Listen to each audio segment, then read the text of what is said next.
This is Christina Barney watching Black Tea News.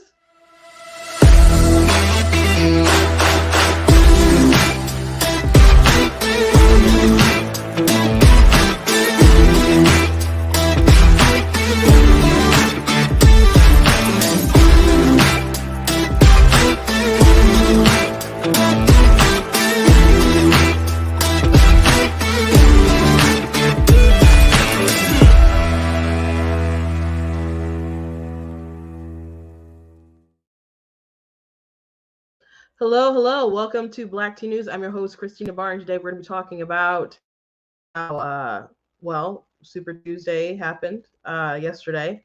And Nikki Haley was soundly defeated. She racked up a win in Vermont and big whoop. And with that, she decided to suspend her presidential campaign. She is not currently endorsing Trump, which I'm not surprised about that, but we'll talk about that. And so it's been pretty clear since Iowa,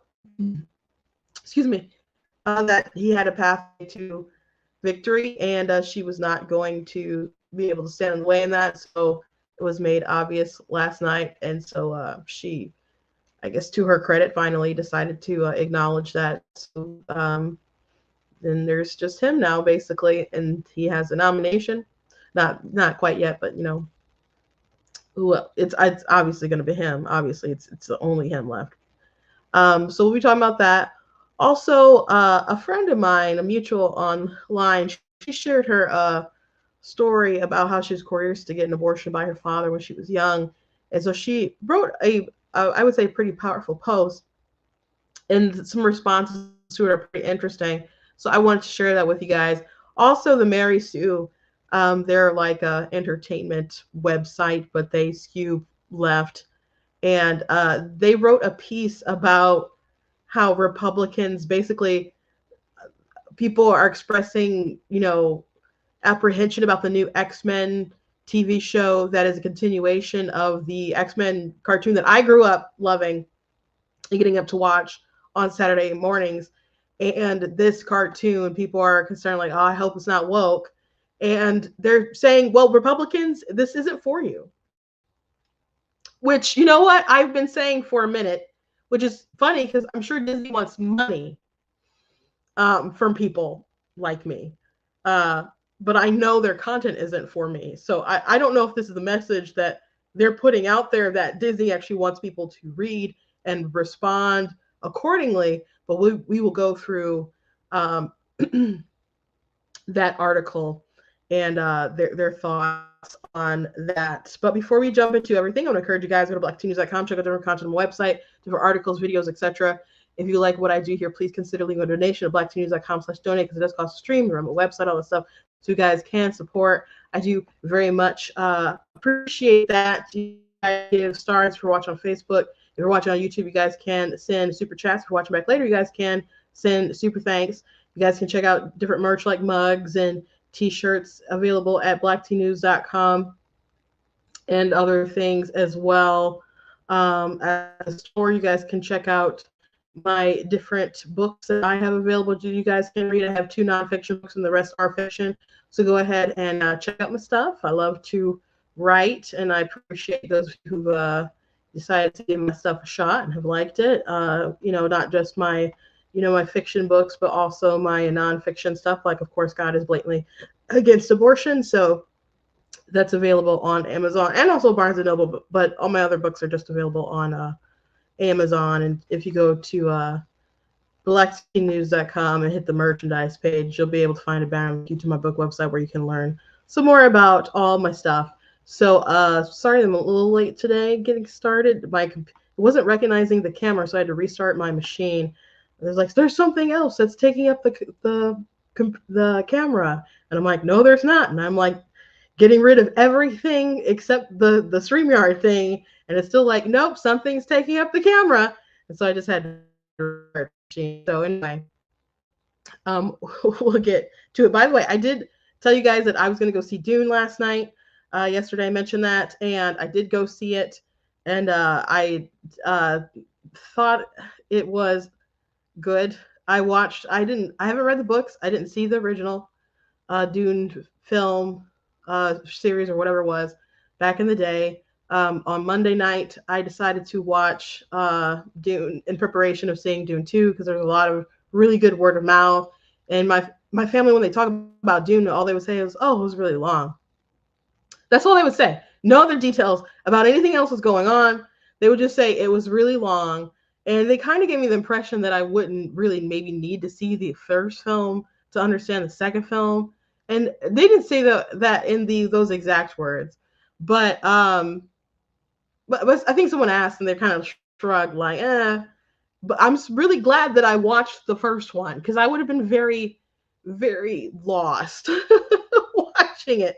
But it's not my genre of choice, I suppose. But not that I dislike the genre. It's just not like a favorite sort of thing for me. But it was visually very stunning and a lot of shots. Lots of action in there that was really cool. Acting was superb.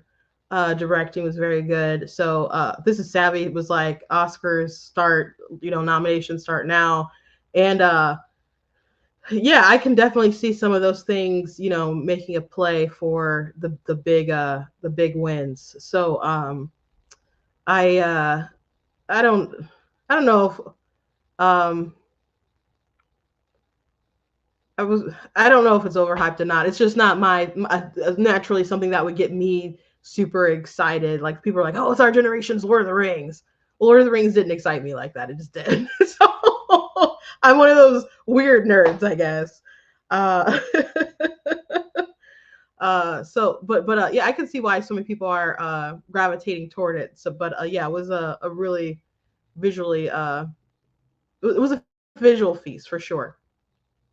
But I thought it was so strange that people were boycotting the film. And I talked about a couple of TikToks yesterday where they were talking about boycotting the film. And I just uploaded one to TikTok like immediately before I started talking to you guys. So I'll see how people respond to that. But yeah, people are mad that the main lead made a joke about Hamas on SNL. And I'm like, why are you mad about the making a joke about Hamas on SNL? And I didn't know much about the film. I guess when I talked to you guys about the boycott yesterday, and it's supposed to be a cautionary tale about religion and Messiah complexes and religious wars and jihad and all those sorts of things. So I just think it's funny that people are upset that they were making fun of Hamas and saying, "Don't go see this cautionary tale about religion." Just support the group that wants to kill the Jews. Like, it's so bizarre. It's so bizarre, but a lot of people stomp for things that they just they have no idea what they're talking about anyway. So anyway, let's hop to it. Donald Trump is the Republican nominee. It's not official yet, and I guess anything could still happen. But Nikki Haley did drop out today. Yesterday was Super Tuesday, and much of her support is Democrat support, or I don't know, disgruntled. She was in the lane of the never Trumpers, like was their herald kind of hero. But the truth is, if they wanted an alternative, they had a pretty good one who wasn't another Trumper kind of in their camp, and wasn't somebody who was reminiscent of the Bush era. But if they really wanted Trump the nominee, then it should have been a two-man race between him and Ron DeSantis, and that's what it is. That's what it should have been. Now, I don't know if in a head-to-head, honestly, with all the indictments and other things that just started kind of pouring in, after that started happening last year in like March, people became very attached to Trump, to defending Trump, feeling that if they supported someone else, that they would kind of be saying, well, I don't know, almost justifying what was happening because like this is their plan. They don't want him to be the nominee. They don't want him to be president again. So they're putting all this stuff on him and doing all these indictments to make me feel like I can't support him. So no, I feel like I really have to support him. And so that was the ideology with a lot of people. So it was like the polling did show like all people open to someone like a Ron DeSantis or something, but after those indictments kind of started pouring in, Trump, started getting more popular, and other people started getting less popular, and so on, and everybody was spending so much money, particularly against Ron DeSantis. So there was this tweet that I reposted that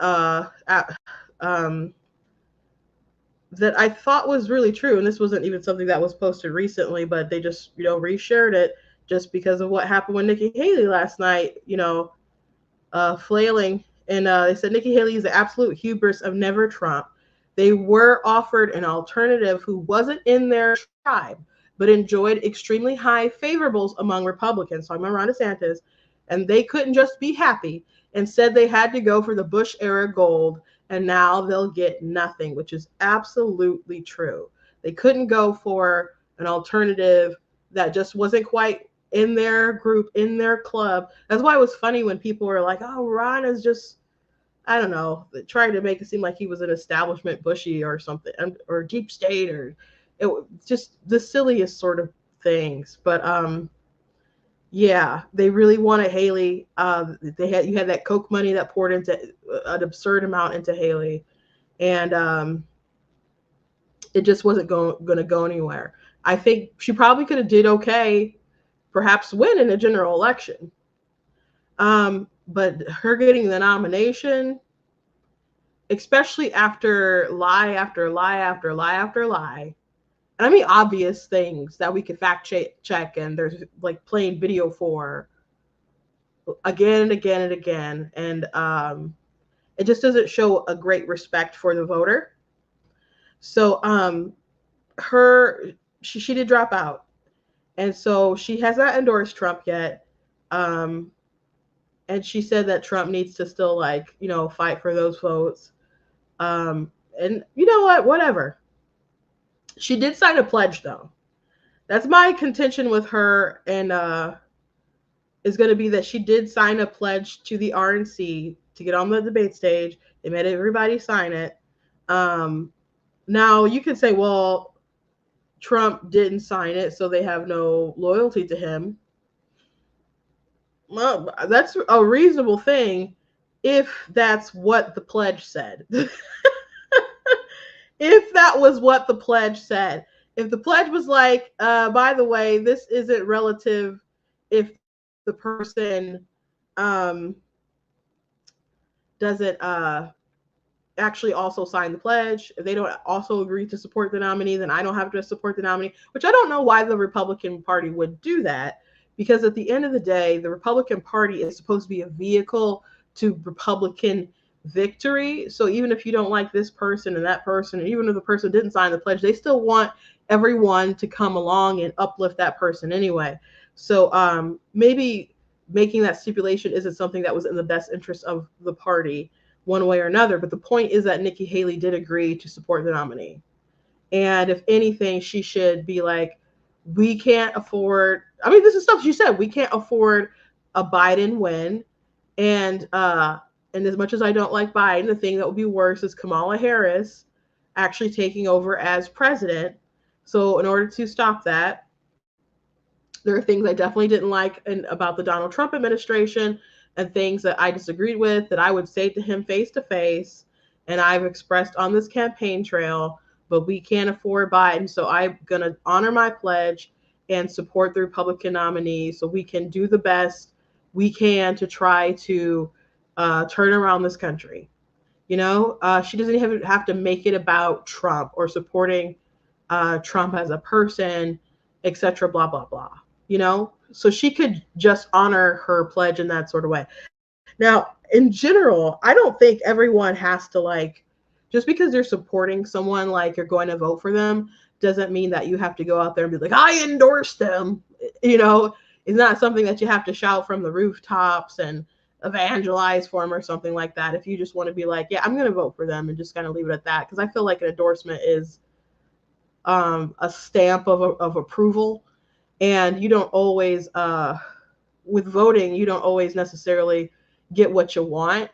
And maybe you kind of feel like, I hate to use the phrase lesser of two evils or whatever, and I'm talking in general. But sometimes that's how people feel, and they don't actually want the person to win, but they want the other person to not win.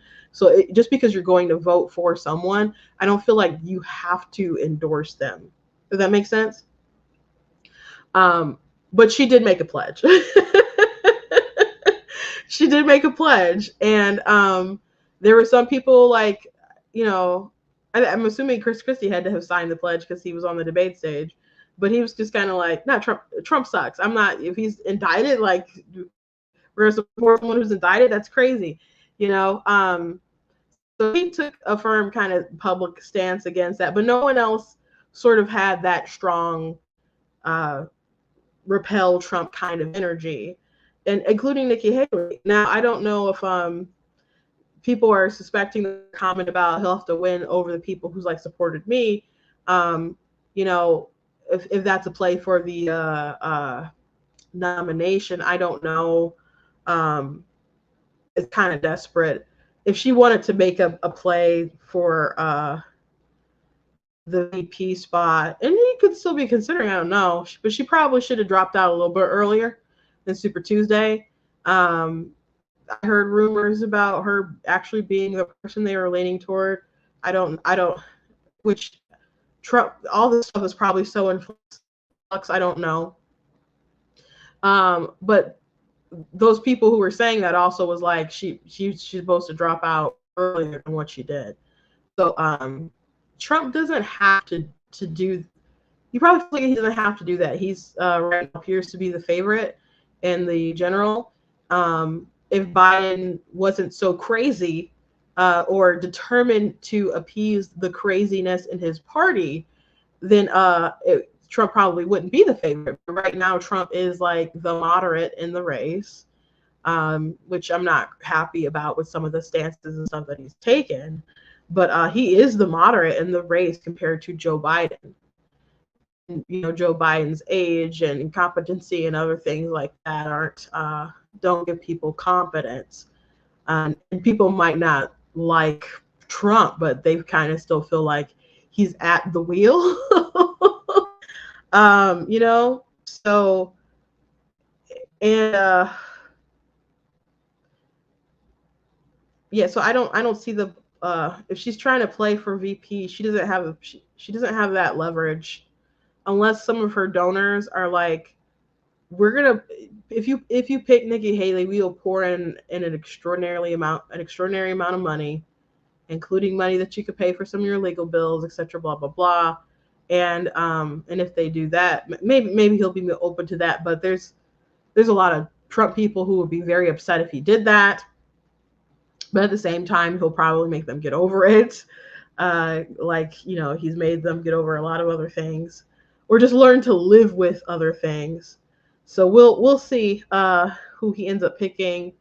I put some feelers out there, and I don't know the answer for sure about who he's going to pick, but I'm sure we'll hear it relatively soon. So yeah, the Nikki Haley story is now over, and I don't think she has much anywhere to go as far as her political future. But I can't say it was interesting. We were just watching it happen, but I can't say it was particularly interesting. We knew how this story was going to go after Iowa. Anyway, another thing that is quite interesting is that so many people on the Democrat side have pushed and pushed and pushed the idea of Michelle Obama running. And according to a spokesperson the other day, I meant to mention this earlier in the week, but it just slipped my mind. That's not going to happen. That's not going to happen this cycle. And she still supports the Biden-Harris ticket. Now, I'm not surprised. I guess there's a little bit of dread in me, and most people, that if Michelle Obama jumped in, then, you know, she could do well, and who the heck was going to stop her? However, I'm like, I don't know why she'd want to do that. You know, they're getting that Netflix money, they're vacationing and having fun, and she gets to just go to speaking engagements and etc. And she's beloved by many people, and they're we're enjoying their kind of glamorous sort of retirement deal. So I don't know why you'd want to put some more grays in your hair and go through the hassle of a election. And let's say, and I couldn't imagine Obama having his wife go through that unless they were pretty darn positive that she would win. And she doesn't have experience, I mean, other than, being the first lady. And I'm not saying that people wouldn't want to still vote for her regardless, but I just feel like that it wouldn't be, it's something that Republicans will be very concerned about, but it's not quite the slam dunk that they would need it to be to really engage with that. So she could be still lying, and she's gonna pop in last minute at the convention in Chicago, and all of a sudden she's running. But I don't think that's gonna happen. I think there's way better prospects than Michelle anyway, if they were going to replace Joe Biden at the last second. Now, I think it would be very hard for them if Joe Biden wasn't running for them to just pass over Kamala Harris, who's his vice president. She's a heartbeat away from the presidency. To say that, okay, his chosen vice president isn't going to be the person that they put up for re-election, and they're going to bypass over her for someone like Gretchen Whitmer, that it just doesn't make sense on their intersectionality, hierarchy, bypassing this woman of color who is again a heartbeat away for the presidency for this white woman. Like it doesn't make sense in their kind of structural worldview that has them bound, right? So I don't know that it makes sense that Gavin Newsom or someone else is going to pop up the last second and override Kamala Harris as president. Now, that doesn't mean somebody else isn't going to jump on the ticket, and be the vice president to her. That would make the ticket a little better or whatever. But I just it's looking like it'll probably just be Biden Harris, and we will have a rematch. We shall see how it goes. And the Democrats, I know, are very concerned about that rematch, and they're really hoping for a lot of these indictments and stuff to work out. And there's a lot of Republicans very concerned about how the indictments were going to work out. But so many of those things are imploding. And well, not the whole cases are kind of gone, but like the Fani Willis thing with her and her boyfriend or her lover, Nathan Wade. And something else came out that someone said that because they were claiming that their relationship started later, and there's different, phone calls or phone records, and someone claimed that he had a garage opener to her house and stuff earlier that just puts them together earlier than what they claimed. So that the whole case is in jeopardy for them just acting inappropriately. And there's a lot of Black professionals that are just, embarrassed and just can't believe that the biggest case of her life, that she would just blow it over some dude.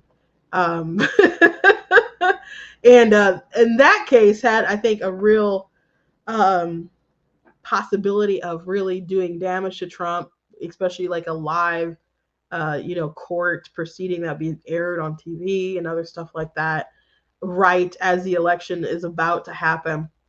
But all that stuff is going to get delayed probably, if not just tossed. And so Trump's chances are looking better and better and better. So we'll see what happens with all this stuff. But he's the nominee. It looks like Joe will continue to be the nominee. Joe is having a State of the Union tomorrow, and I really don't want to watch it. I really don't want to bother. I really don't want to bother. Gosh, I really don't want to bother, but I guess it's important to kind of see it. Whatever happens. Yeah, we'll see. Anyway, yeah, looks like there's going to be a rematch. Don't expect Michelle Obama to pop in and save the day. Democrats, it's probably going to be Joe and Kamala Harris versus Trump and I don't know, Tim Scott or somebody like that. I don't know. I don't know whose VP is going to be. I don't know. Anyway, the State of the Union. I'm assuming that someone said it would be torture. You know, I like you guys a lot, so maybe I can endure it for you guys to just talk about some things. Like I know they're going to talk about, you know, he's going to do his gaslight with the economy and other things like that. I'm sure he's going to. I heard he's going to talk about Kate Cox in her story, which we covered a lot when that story went down, which I think we'll have to do like a separate video talking about that one that will probably not make me very popular, but just to say the facts of the case, because they are going to use that story to try to kill lots and lots more babies. And so I'm sure, well, I don't know how much he's going to tear down MAGA Republicans and take the time in the State of the Union to attack other Americans. I don't know.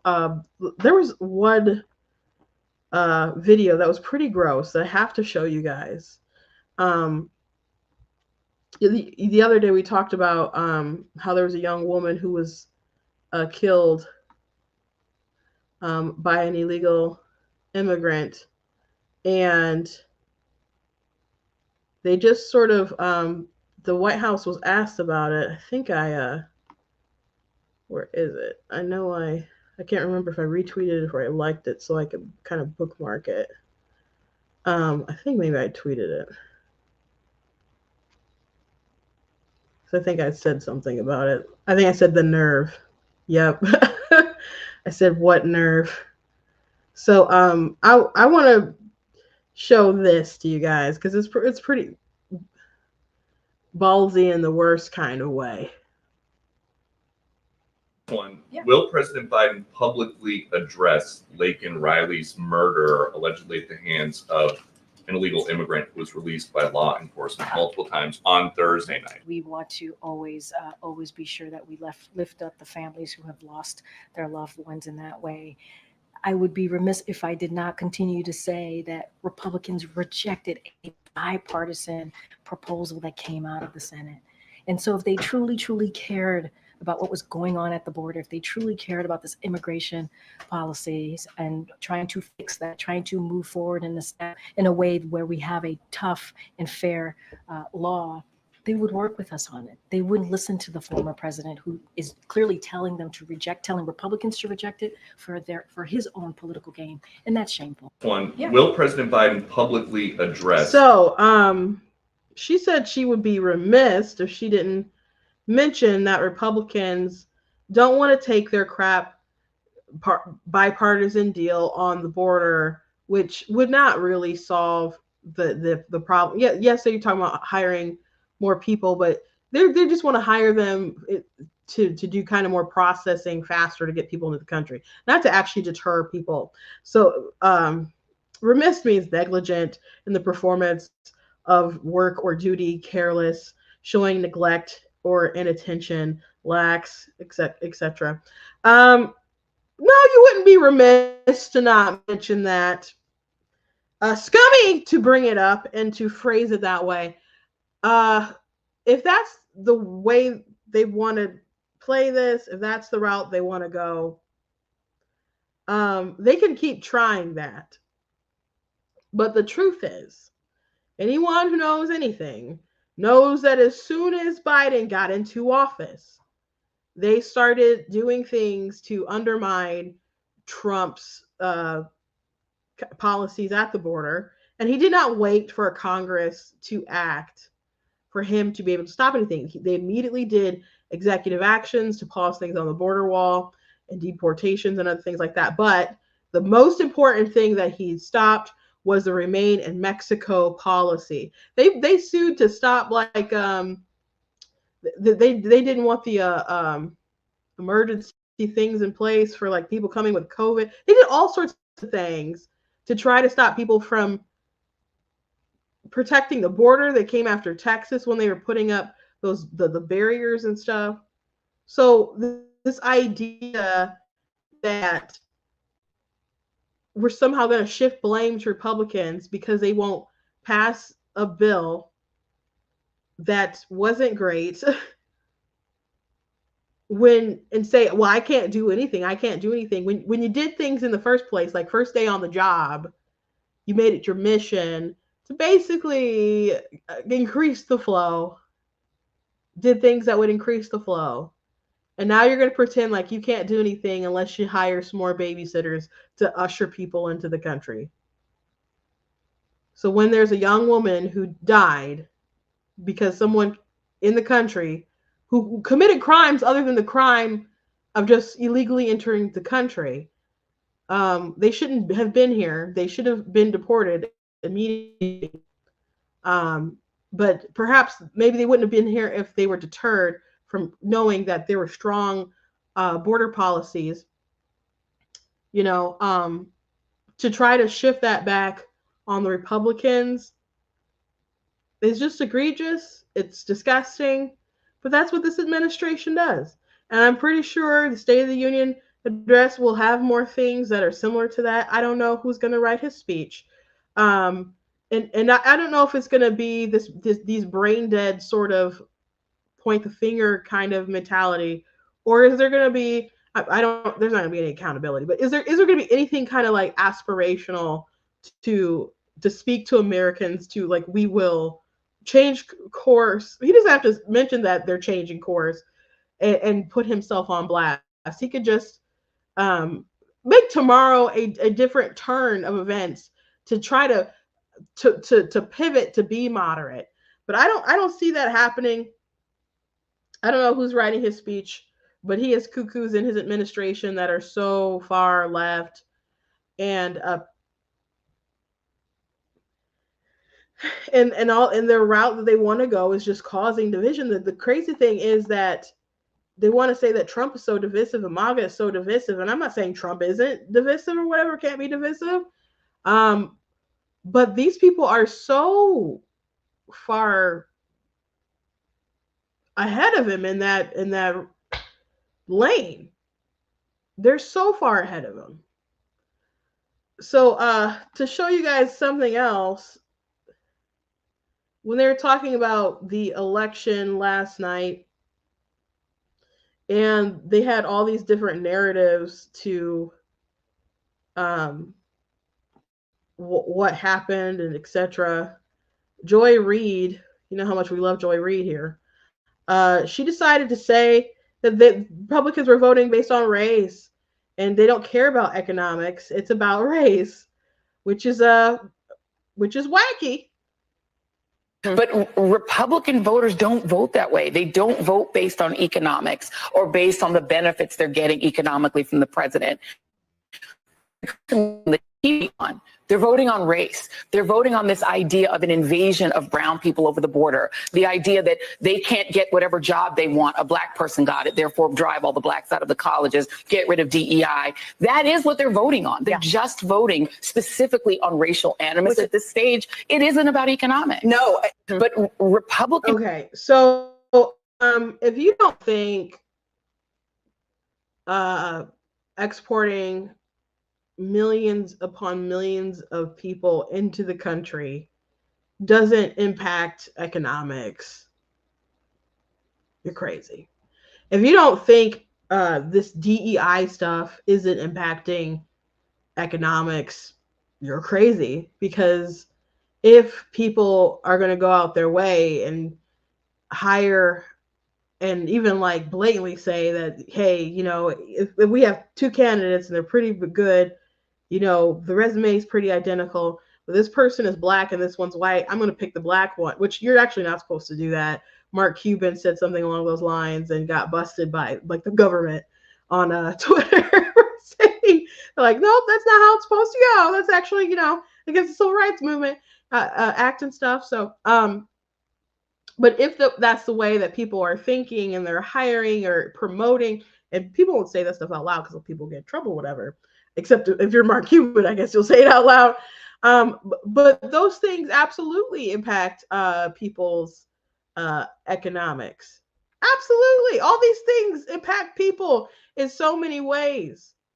In so many ways. You think people, when they hear, like in Oakland County, that you have criminal illegal aliens in gangs going around robbing people's houses, disabling like their rings systems and stuff with if they're on Wi-Fi or whatever, going to people's homes and taking that, those are things that impacts families, their sense of safety, how they can protect their family, to know that their homes are violated in such a way, but also the economics of people robbing them.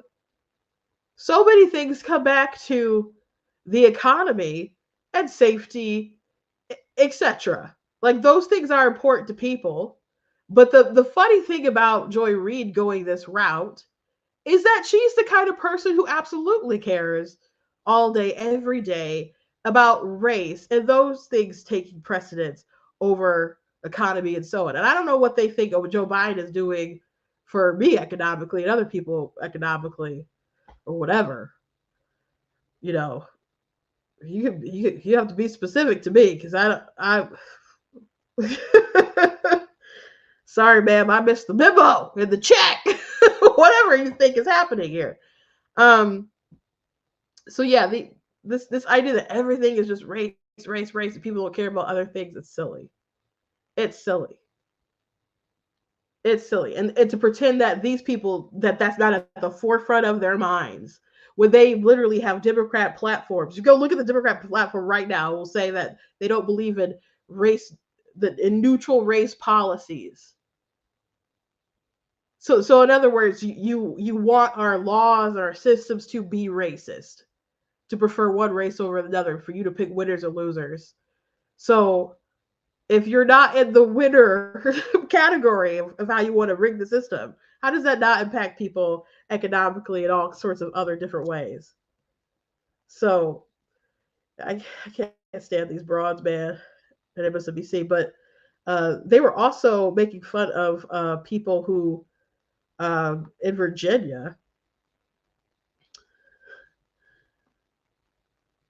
because they cared about immigration, which most people do. Most people do. I mean, if you look at some of these exit polls, I mean, I live in Virginia. Immigration was the #1 issue. Yes. Of course, I mean, again, these could change in Virginia. Well, Virginia does have a border with West Virginia. Very contested area. Like, what? I mean, Oh, okay, border of West Virginia. Like they can't, because they can't imagine that people will migrate across the country. Like people aren't being dropped off at different places. Like they're not, I don't know, loaded in a plane or put them on a bus or whatever. That some of these governors are like, oh yeah, we want to take them in. We want you guys to take them in. Citizens, please sign up, take them in. And if you're bringing people, you don't know everybody's background. You don't know what they're bringing with them. Like people could actually have diseases coming over. You don't know. You don't. People are coming from more than just Mexico. All kinds of different places. People have been caught who are on the terrorist watch list. There's definitely people who haven't been on the who haven't been caught, who've been on the, well, I can't say definitely, but we can assume that probably some people who haven't been caught are still on some lists, and that should be encouraged. So there's the crime I already mentioned in Oakland County, like in Michigan. There's people doing different gang crimes and stuff with robbing people's houses, and there was an expert that was on, I can't remember, I think it was CNN, that was talking about how some of these migrants will do crime in New York and steal and get money and stuff, and then they'll go down to Florida and then they'll have fun, and then they'll go back to New York and do more crime because they know where they can act up at and where they can get away with stuff. So beyond like crime and other things like that going on, and wondering how it's going to strain our system, people could just be concerned about how all these people who have come in not respecting our laws are going to integrate into the country, assimilate into the country. We're not talking about a couple hundred people. We're talking about millions upon millions that they don't want to stop. So yes, it's an important issue, and it's probably the main reason why people should, even if you don't like Trump, that people should consider voting for him anyway. Even though, like, I'm so annoyed about some of his stances on abortion and other things like that. But the immigration thing is a serious problem that Joe Biden has not signaled at all that he wants to moderate on and show some common sense and just reinstitute something like remain in Mexico. That if you have an asylum claim, then you can make it in Mexico before you come over here and just expect to be welcome and ushered into the interior of the United States or something. But they didn't want to do anything like that. So all these people are just garbage and want to attack people with real concerns so they can ignore the concerns and keep pushing bad policy.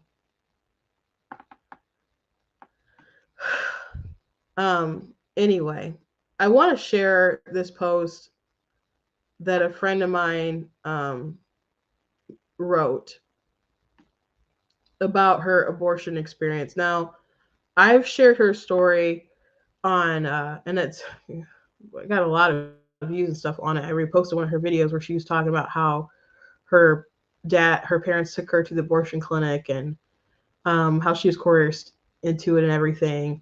And it was amazing how many people just still kind of just want to ignore her side of the story because it's not convenient for them. And they're like, when you say you're pro-choice, they still say in comments like, well, what about the kids in foster care and other stuff? Like, why can't you just at least acknowledge what happened to her was awful? And go and that's all you have to say, or at least acknowledge what happened to her was awful, and then go from there, and not say, well, what about the babies born of conceived of rape? And they'd automatically go to that instead of saying that's really messed up. There are women who are coerced to get abortions. These clinics, didn't really show her compassion, and her parents did a wrong thing. And we need to make sure that it's actually people's choice. I don't believe that you should be able to kill people just because it's your choice. But why not at least go that route?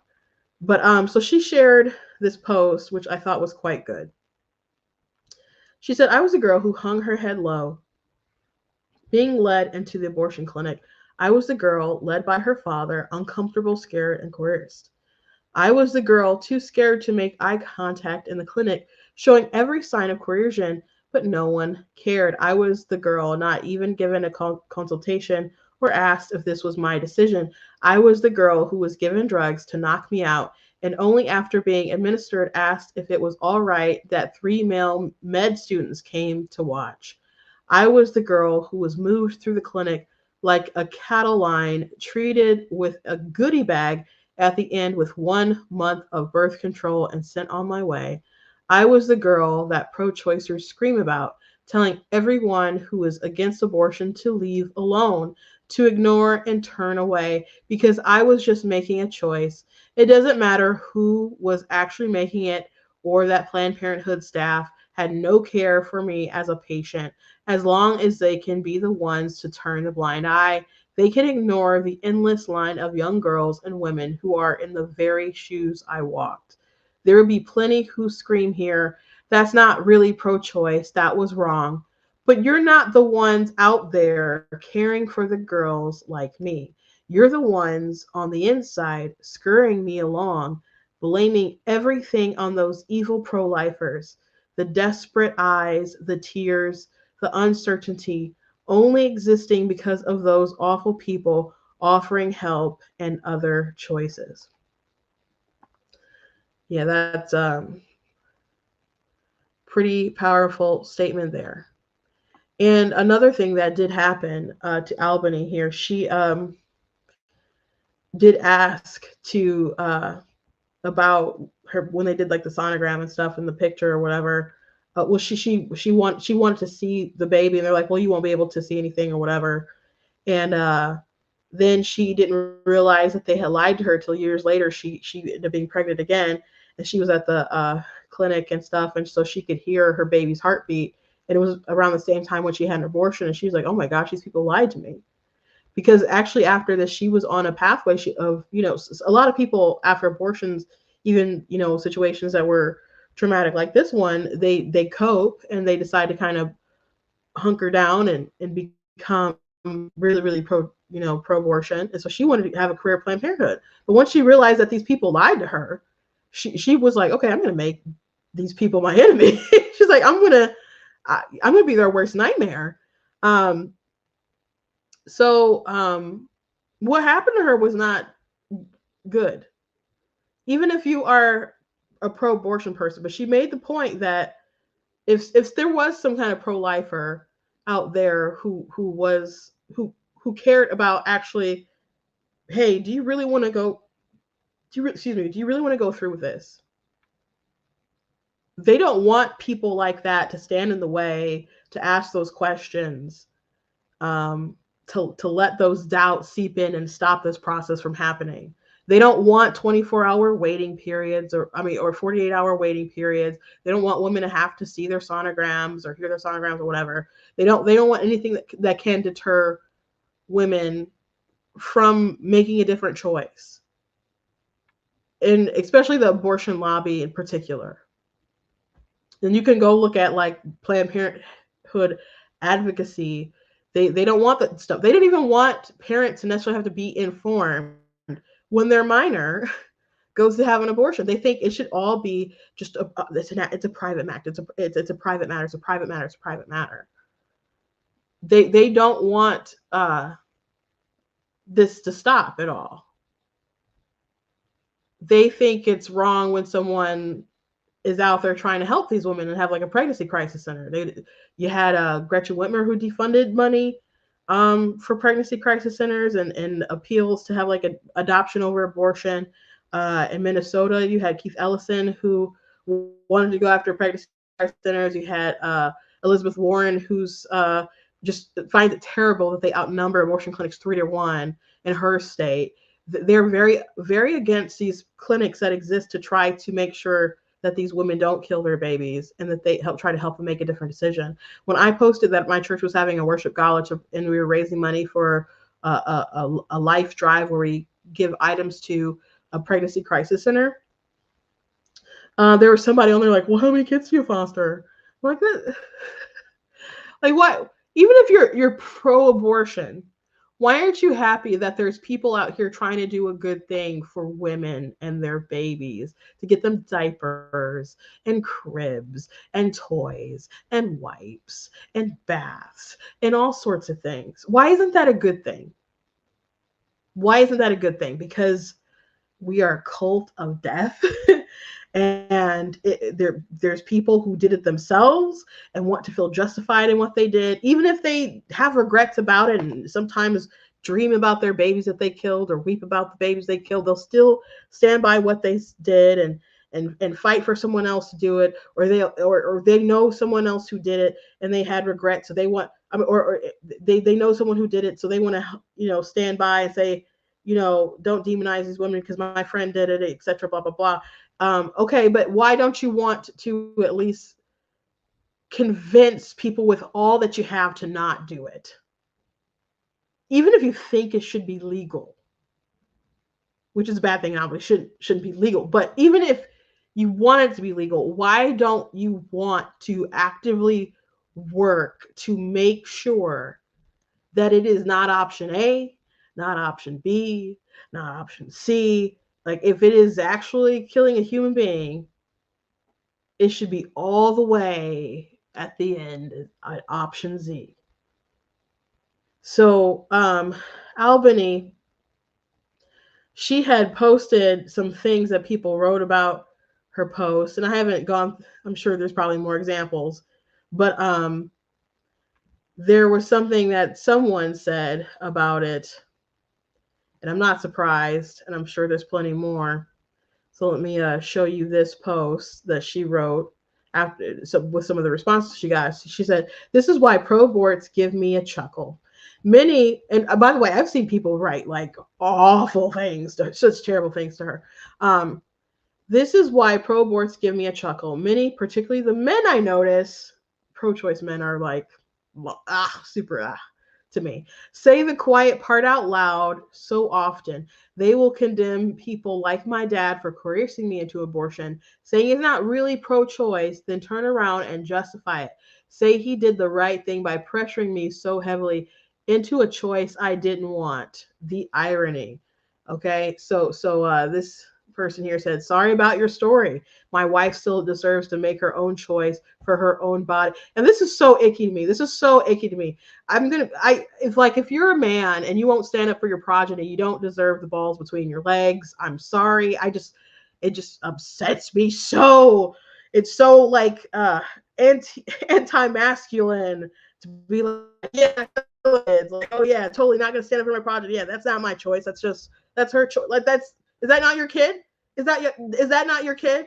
Just God, I hate it. But anyway, my wife still deserves to make her own choice for her own body, just like you should have had the right to make as well. Why is choice okay for you, but not for others just because you don't agree with it? Pretty selfish if you ask me. So, but then someone said that's so tragic. Your father's supposed to protect you. And they said he did. He didn't want to take care of a baby at his age because his daughter was dumb and got knocked up young.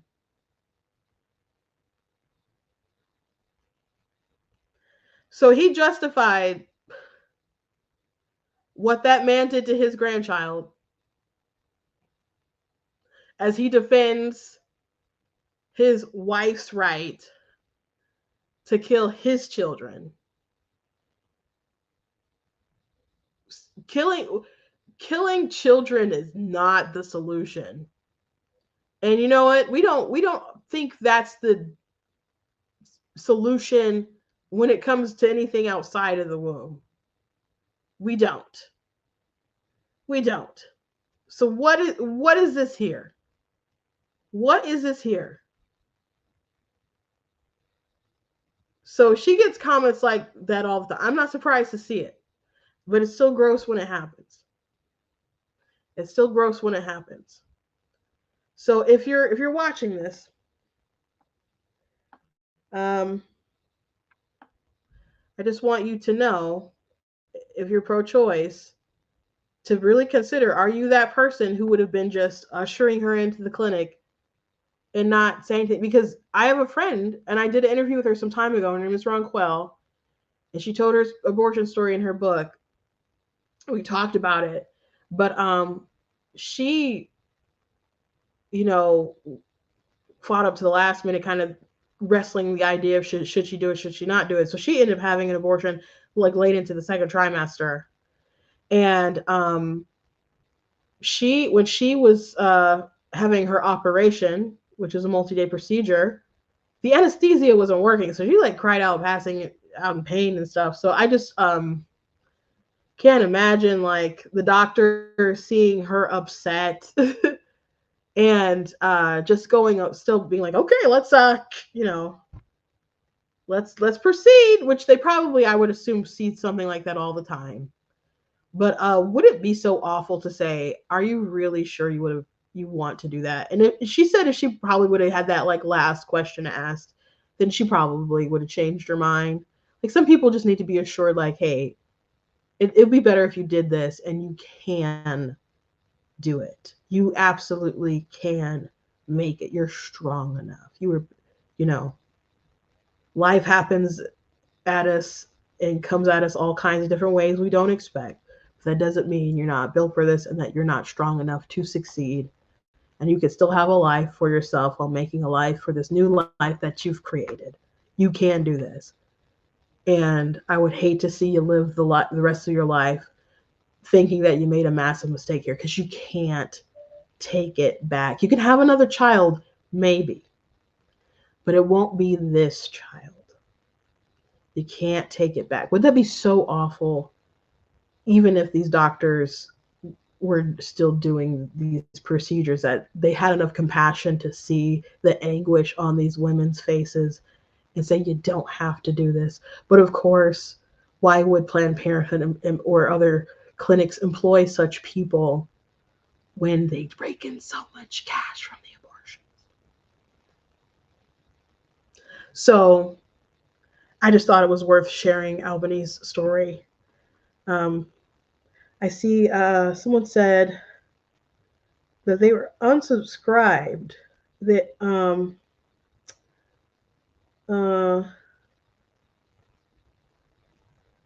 and they must have gotten unsubscribed. I don't know if that's happening. Everybody can check if they are subscribed or not subscribed, because I do see people like dropping off sometimes, but I don't know what's going on with that. So yeah, thank you for I guess pointing that out in the chat. Not sure.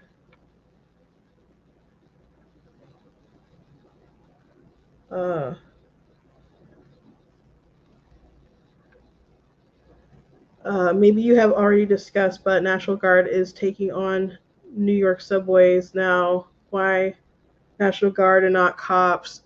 I haven't discussed that yet. I'm gonna have to look a little bit more into that, but I think I heard a little bit about that. But I think the obvious answer is that they're probably low on numbers there. Morale is probably super down, and crime is probably crazy.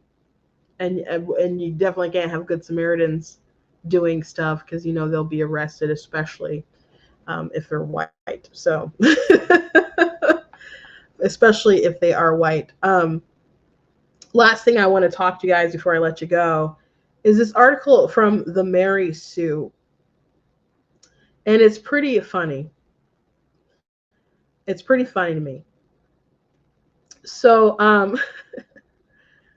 X-Men. I grew up on Saturday mornings watching the X-Men cartoon. And not only did I watch these cartoons with my family, my dad, when he was a little boy, he wanted to learn how to read so he could know what his comic books were saying. His dad bought him his first comic book when he was a little boy. And he was very upset that when he went to school, he learned that you don't learn how to read on the first day, because he really wanted to know what his comic books were saying. And so comic books have been a part of my life for a long time. My dad loved them, even when they were doing like the book burnings and stuff. Like my dad heard his mom kind of talking about it, and he had determined in himself that he was going to like pack up his comic books and run away to protect them. And my grandmother could see he was like pretty adamant about his comic books and stuff, and she just kind of left that, comic book burning stuff alone or whatever. And he, when he was in college, he had the opportunity to buy like Spider-Man, the first issue of Spider-Man. It was Amazing Fantasy 17. And he had exactly $300 in his pocket. That's how much it was. But he needed it for school. And he's like, my mom would just be so mad if I bought this comic book. So he didn't get it. But it would probably be destroyed, not in good condition, if he had that anyway. But this comic book shop was Eye of Agamotto. And he just was really into comic books. So he bought them. And then my siblings got into them. And then eventually I got into them as well. And so we have thousands of comic books. We have memorabilia, all kinds of different stuff. We would go to shows when the movies would come out, opening night with the Marvel stuff. But prior to Marvel, we watched other films as well. So we just were very much a part of that. So the X-Men show that I watched when I was a kid, Disney has decided to revisit that. And so they are making not a reboot, but a continuation of that X-Men series with the Boss, music and everything. Now, I watched some of those episodes recently, and I'm just like, some of it's kind of cringe, but some of the things I'm like, I don't know how they're going to really tackle some of these things, like some of the episodes with like Nightcrawler and like the episode when they met him and it ended with Wolverine in a church and stuff, praying and reading the Bible. and so on. I'm like, I think these people kind of have too much disdain for these sorts of things to do this so well today. So I have so many doubts about Disney pulling it off. So people were saying that I don't even know how true this is, but that Morph, he was a shapeshifter in the show, that he was going to identify as non-binary, or people were writing as if he was non-binary, and people are like, oh my gosh, no, not this kind of crap. And so you see people saying, I hope it's not woke, I hope it's not woke, I hope it's not woke. And so the Mary Sue, which is a publication that talks about entertainment, pop culture stuff, but they lean left, they decided to write this article here about how are all these neckbeards and Republicans fans of the X-Men? They're literally not for you. Oh my gosh. So to say they're literally not for me.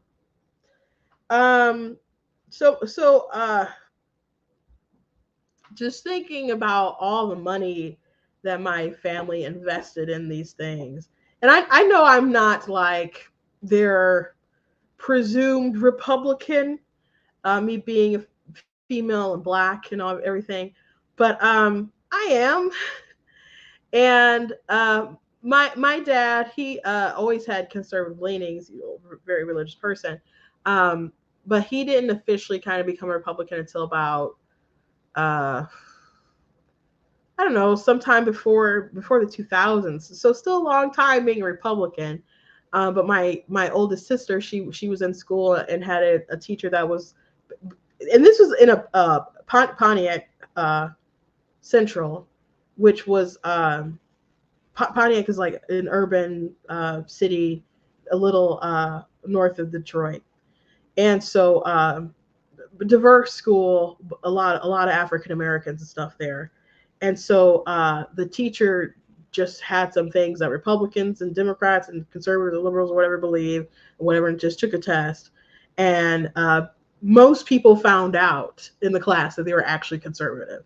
And my sister went home and she's like, Dad, I'm a conservative. He's like, what? And she's like, Dad, you're a conservative too. And she just broke it down. And he's just like, oh, okay, yeah, we are. We're Republicans, which is funny because I don't remember him not really being a Republican. I remember listening to him having Rush Limbaugh on the radio and other kind of stuff. But anyway, yeah, I'm a Republican and grew up watching X-Men and grew up reading these books and liking some of these characters. Now, I don't like a lot of the turns that they've made with the characters, and comic books today are uber woke, and you don't like every storyline that comes out anyway, but it's very obvious that they get these writers and they have very skewed political perspectives, and they want to have it be very ingrained in the books. And I'm not a fan of that, and I haven't read them in a minute, but I'm definitely not a fake fan. And there's thousands of books that we have. So as a matter of fact, my oldest sister Gina, for her birthday, my sister Katrina, her birthday, as in was this past December, she got her Wolverine claws. I kid you not.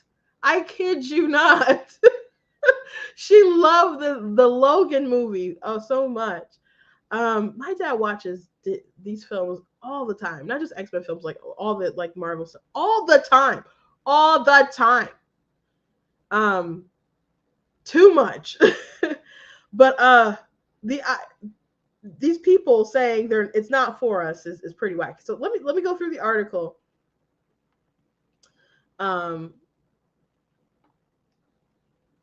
Sometimes the men with patchy beards overflowing onto their necks, you know, the ones who champion Comicsgate, say the most baffling and least self-aware things, like how they don't want the X-Men to be woke in X-Men 97.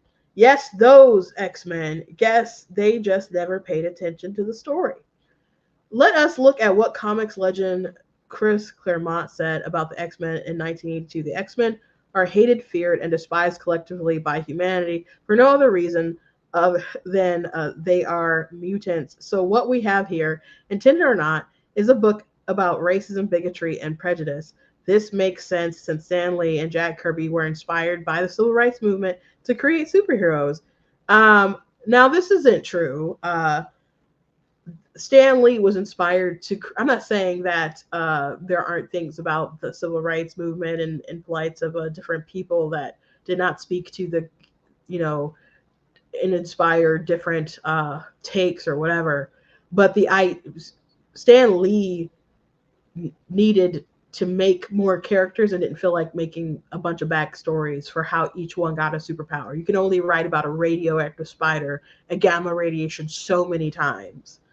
So they're like, oh, mutants. That makes sense. People just are born with that. So it solved a lot of problems very quickly, right? So that's actually the origin of why the mutants came to be. Lee spoke to The Guardian 2000 where he said, I couldn't have everybody been by radioactive spiders, zapped with gamma rays.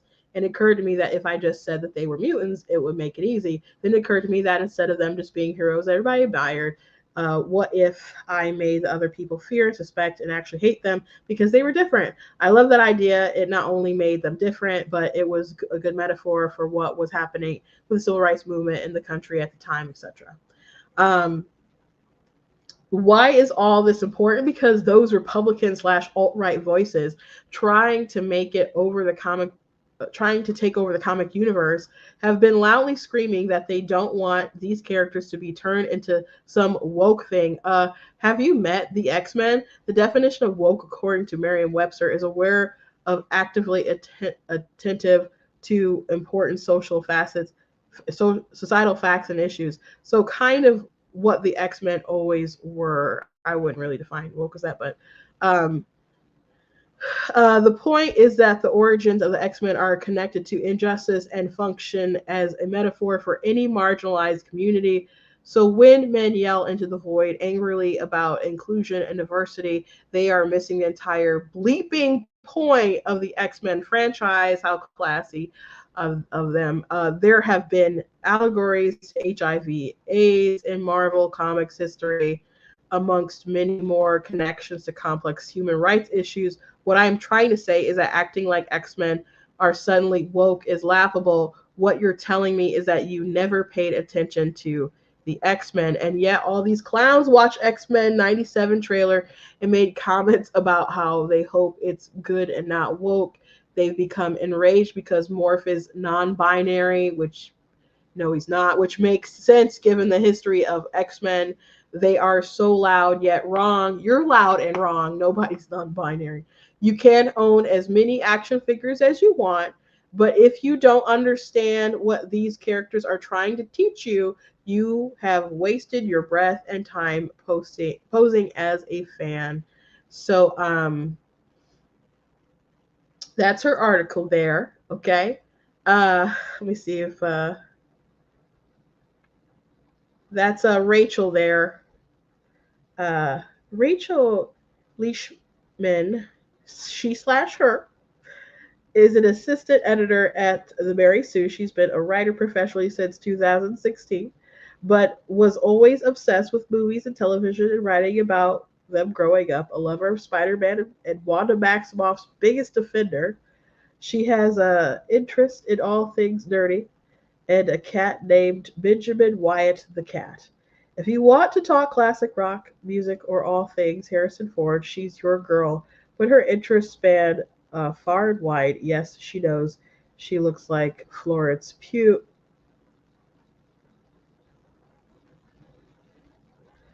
I would say that. But anyway, I wouldn't. Anyway, what weird thing to put in your bio. Okay, so if you're going to talk about the civil rights stuff, are we just like going to pretend like that was like a one party sort of situation with as if Republicans didn't participate in that at all? I know people aren't too fond of Ronna Romney McDaniel, right? Romney being the key last name there. Her grandfather was the governor of Michigan, and he marched, for civil rights and other stuff like that. So there was a lot of great civil rights leaders and folks who pushed stuff who were Republicans, and that was something the Democrats were kind of fighting against the tide with that stuff. Eventually, LBJ came around and pushed that civil rights movement after you could see that where the tide of the country was kind of turning with that. However, there's a line, and there's dispute of whether it's true or not, but he has other lines that he said that are similar that give credence to it probably being true. Like, I'll have those N-words voting for Democrats for the next 200 years or whatever. So which they did, I guess, pretty much. It hasn't been 200 years, but they've pretty much secured that bag and wrapped up that vote there. So um,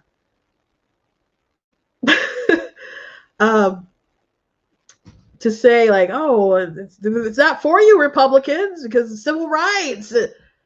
Like, do you know which party owned the slaves? All that stuff.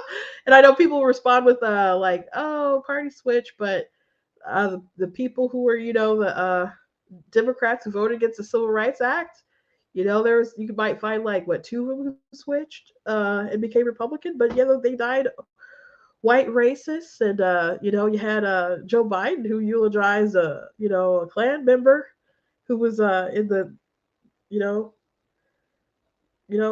working in Washington for a long time, who was a mentor to many. So I just to act as if Republicans just don't have a mark in with any positives in history on the marching forward in a good direction is just silly. Now, has X-Men had some storylines and gay characters and other things like that for? But yeah, some characters they had in the past, when they would put them in the books, they just wouldn't do too well. They kill them off, and then more modernly, they made Iceman gay and other popular characters people liked, and decided to make them gay, which they did in comic books with Tim Drake, which this character has existed as long as I've basically been alive and has been straight, and they're like, oh, he's bi now, don't you know? And there was always evidence. He was very sad when his friend died. I'm like, screw you. Very sad because his friend died means he's gay, huh? Talk about when Superboy died. So so a lot of these people will attach to these stories and then change stuff for their political agenda to move forward what they want. And that's one reason why I'm not so much into comic books or whatever anymore. And I agree with them that I guess it's not for us, but that doesn't mean that it wasn't for us and that we didn't build the success that it is. And didn't build the success that it was. My dad liked us reading comic books because the characters did right for right's sake. That's why. It wasn't because he was thinking about some big allegory with the civil rights movement or whatever. It was just these characters. It's not like the X-Men were the first ones or whatever that faced hatred or was unique to them. Spider-Man is someone, he really can't catch a break. He's always basically alone in his task, and he the media hates him, etc. Blah blah blah, and he just has a really rough life most of the time. And when things kind of turn around, they undo it as quick as they can. Yeah, but he was another person who they just kind of hated. And so that's not really unique to the X-Men. There's a lot of people who are different, who are marginalized, who the social justice warriors wouldn't stick up for. Like, we could live in a time like who are the people who are really despised nowadays? When the Sentinels go and to the abortion clinics and see the Christians praying outside and being like, "You are in violation of the FACE Act. You will now be terminated." Who's really like the oddball minority? Someone like me, who's a Black Republican, who people who claim they want to coexist and stick up for people who are marginalized don't really want to do that when you don't ascribe to their ideology. So if social justice is just about sticking up for the other, it's really not. It's really not. It hasn't been practiced that way. If you don't march along with that particular drum beat, then you're worse than a white supremacist. Some people will say, which some people have told my dad that, like, you're worse than a white supremacist. You're more dangerous than a white supremacist. Just being a black conservative. So, I've said many times that I don't really like Disney or want to participate and buy things from this brand and from this corporation because I do feel like they don't like me. They don't like my parents. They don't like my family. They don't like my community. They don't like my values. They resent me. They resent the fact that we did help to build their brand. They'll still take our money and stuff, but they don't like us. And Eric July once said something that made a lot of sense. And he said, why give 50% of your money? He said, well, not why. He didn't say why. He said, don't give more than 50% of your money to people who hate you. And I'm like, that makes a lot of sense. So Disney didn't make this article. Again, this is something that the Mary Sue wrote. But it resonates with me because I think they are correct. Now I don't think they're correct that X-Men was never for me. I don't think that's true. And I think a lot of the stories that they were trying to tell in the past aren't things that necessarily are trying to tell and are telling now. And I think that people have a lot of revisionist history with this stuff. But I do think DC and Marvel as it exists today isn't really interested in customers like me. Again, they'll take the money, I think, but they don't. I feel very clearly that they don't care for me. So I won't be what I did really like waking up on Saturday mornings with my Republican family and watching this show. You know, we'd watch a lot of cartoons. My dad would sit down and watch the cartoons with us. But I agree that I don't think that they're making products for me in mind. So I don't want to participate. But it's funny because when people don't participate in a lot of these things, it's because they're racist, they're sexist, they're homophobic, etc. So if Captain Marvel fails or whatever, it's because we're sexist or whatever. But at the same time, people say it's not for you. If it's not for us, then don't be mad when we don't participate and it fails. Because I don't think there's enough of you out there who aren't actually fans. I assume people from the Mary Sue maybe are X-Men and other stuff like that. But these corporations want to appeal to people who it doesn't transfer. They don't want to buy the books or whatever. And that market that they're appealing to isn't going to sustain them. Fine. Then just fail. We'll let you fail if that's what you want. If you don't want me, that's cool. That's cool. I already came to this conclusion. Already did it. So thank you for validating my beliefs. Thank you for validating my beliefs that they don't want me as a customer. But again, this isn't a message coming from Disney. Nobody affiliated with Disney wrote this trash article that's not written very well, but it is very angry and not it's not trying to be even-handed at all, you know. But I think they got a point, a little bit of a point. Most of the stuff they said didn't really ring true, but a little bit did. A little bit did. Anyway, thank you guys for joining me today. Please go to blackteeners.com. Check out different content on the website, articles, videos, etc. If you like what I do here, please consider leaving a donation at blackteeners.com/donate because it does cost a stream, run my website, all that stuff. Let me, this looks like a good comment. As a conservative white college graduate follower of Jesus, I love the story of your family and how you fell in love with words, stories, and comics. I wish more Americans would find the passion. Yeah, we, actually,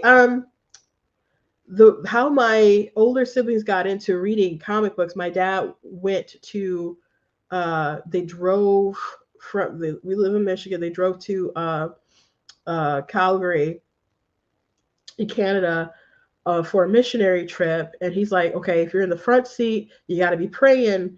And in the back seat or whatever, he had a bunch of comic books and stuff. You guys could, you know, if you're in the back or whatever, you could do whatever. If you're up front, I need you praying with me because we're going to you deal with a lot of stuff on the reserve, and so we need you kind of focused or whatever, and you can't distract. But here's a bunch of books to guys keep you guys distracted. So that's where my older siblings really got into the books, and they were reading it. Dad would go to the comic book store Wednesdays. They had a pull list for him and everything that he would books he would get, and being really little and not reading them, he'd be like, "Oh my gosh, he's going to the store. The comic book store, going to be there forever." But then eventually it turned. It was like, "Yeah, we're going to the comic book store to pick out some stuff." And I just saw them do it. Eventually, I hopped on that train and started reading him myself. And yeah, so that was always a mix in, I guess, with our um, religion and other things like that. And again, my dad just wanted us to. He wasn't focused on racial stuff or anything like that. He was just like, these people just want to do what is right for right's sake, not for fame, not for fortune. Like, you just do the right thing because it's the right thing to do, period. And people don't want to write stories like that anymore. They just want a bunch of gray and a bunch of gray, and or people seem embarrassed by good people doing the right thing. Uh, and they just want to make it about Eric July said there is no social justice, it's just justice. Yeah, people don't seem to be interested in actual justice nowadays. So it's it's not, I guess it's not for me. So that's okay. I got better things to do. I'll write my own stories, and I do, and they're quite good. So you guys can check them out on Amazon. So yeah, as I finish my closing, thank you for the comment. You guys can check my stuff out on Amazon. I have 17 books that are published. 2 are nonfiction. The rest are two are nonfiction. The rest are fiction, ranging from like children's chapter books to like new adult. I'm trying to find my books. Actually, there's 2 missing, but you guys can search my name on Amazon, Christina L. Barr, and you'll find my stuff. But if you go to blackteennews.com, go on the merchandise page, there's a banner that will take you to my book website where you guys can learn more about my different work that I have. So we talked about X-Men a little bit. This is a series that I wrote, The Color of God's Eyes, and the second one is A Song on the Devil's Lips. This is like, imagine like the X-Men meets the American Civil War. That's basically what this story is. So if you're into like comics and stuff a bit, and you like the idea of like a historical kind of setting, you guys can check out my book of The Color of God's Eyes and check out the sequel there. So anyway, thank you guys for joining me today, and I will see you tomorrow.